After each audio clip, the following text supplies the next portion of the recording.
Hey guys, it's Doug with Basic Safe, and today I want to talk to you about the top safety KPIs that you should be tracking in your business.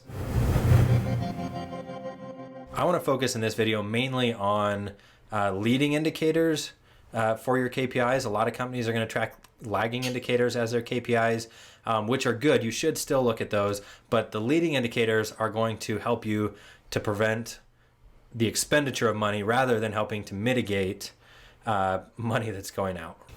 So the first one I want to talk about is one you're probably familiar with, but not a lot of people know how to measure it or what to get out of it, and that's near misses. Near misses give you something that you can work with. I don't know if you're familiar with the safety pyramid or the safety triangle, but they give you a very measurable way to see or predict when it's likely that you're going to have an incident, an injury, or even a death. Actually, if you look at the pyramid, it's pretty good at predicting how many near misses you can have before you start to run into those issues. Now, the issue that a lot of people run into with near misses is that their employees either don't want to report them or they don't have a good way to track and manage them.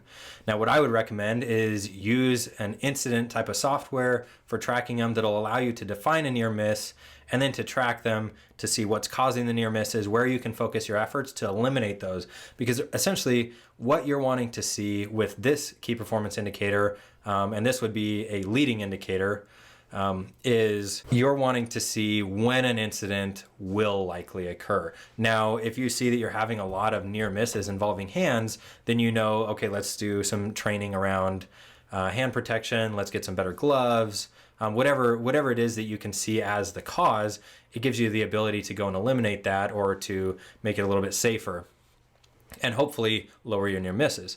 Okay, so the second KPI that you should be tracking is your audit frequency. Are your audits happening on time? How often are you having safety audits? What are the findings of those audits? And make sure that you're following up on those, which kind of leads really quickly into the third one that I want to talk about, which is actions. You should have actions coming out of corrective and preventative actions coming out of your audits and your near misses. You should be able to define what the issues are and how you're going to solve them. Now, what you're really wanting to pay attention to there as a KPI is what is the time frame it's taking to complete those actions, and are they being completed? So if someone finds that you have an issue, such as you're getting a lot of hand injuries, and you decide that the fix for that is to get new gloves in, maybe cut resistant gloves or whatever that is, then making sure that that actually takes place in a timely manner.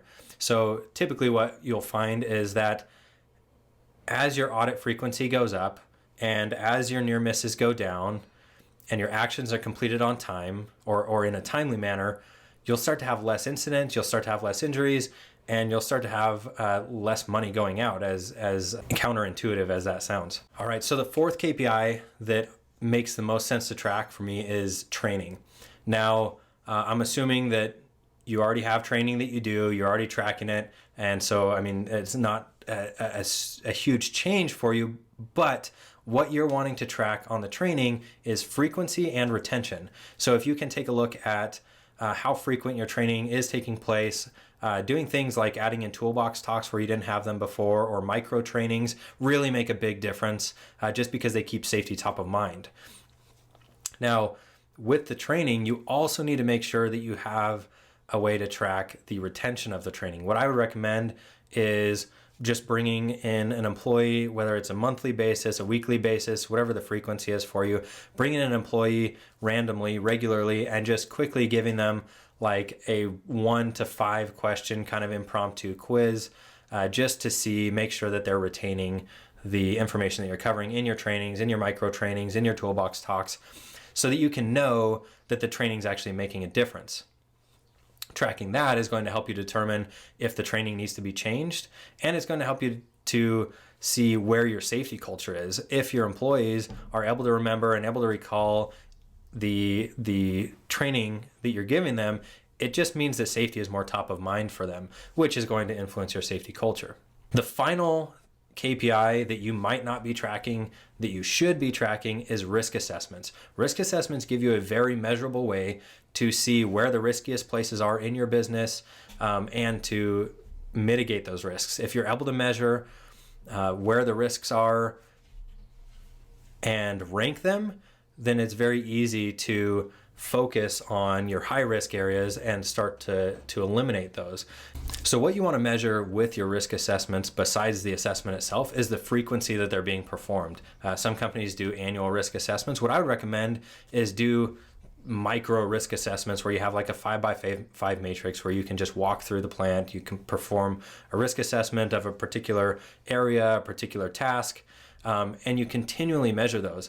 Now the frequency, just as with the training and with the audits, is what's going to help to mitigate the risk here. So I think those are kind of my five KPIs for today that I think you should be tracking that are going to make the biggest difference for your company safety wise. They all have the potential to decrease fines. They all have the potential to increase safety culture, and decrease the risk around your company. All right, so those 5 are, once again, your near misses, training, audits, actions, and risk assessments. If you have any questions, you need any help, you're not sure where to begin, leave a comment below or just reach out to us.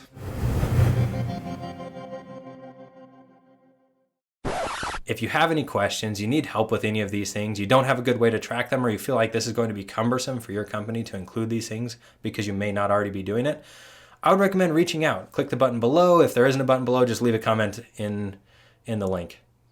Thanks. Leave a comment below. Click the button below. Leave a comment below. Shout at your neighbor. Good luck. I can't help you at this point. Figure it out yourself.